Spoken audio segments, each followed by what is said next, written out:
या बातमीचे प्रायोजक आहेत हॉटेल बडे पीर।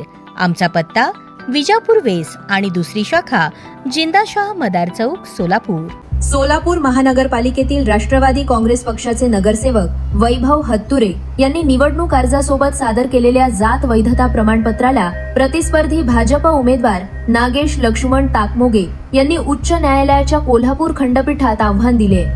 या याचिकेची दखल घेत न्यायालयानं वैभव हत्तुरे यांच्यासह संबंधित 6 प्रतिवादींना नोटिसा बजावत 2 आठवड्यांच्या आत उत्तर प्रतिज्ञापत्र सादर करण्याचे निर्देश दिले।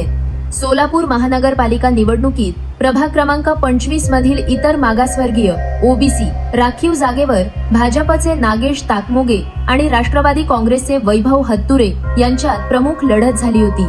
या निवडणुकीत वैभव हत्तुरे विजयी झाले होते।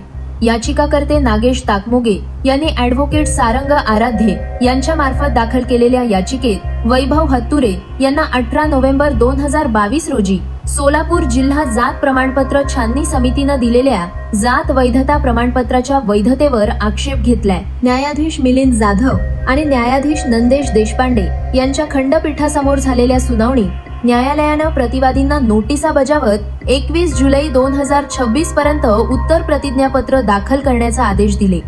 या प्रकरणात सचिव आदिवासी विकास विभाग मंत्रालय मुंबई, जिल्हा जात प्रमाणपत्र छाननी समिती सोलापूर, जात पडताळणी व वैधता समिती पुणे विभाग, आयुक्त सोलापूर महानगरपालिका, नगरसेवक वैभव हत्तुरे आणि जिल्हाधिकारी सोलापूर यांना प्रतिवादी करण्यात आले। प्रतिवादी क्रमांक 1, 2, 3 आणि 6 यांच्या वतीनं सरकारी वकील ॲडव्होकेट SB अंकल यांनी न्यायालयात बाजू मांडली।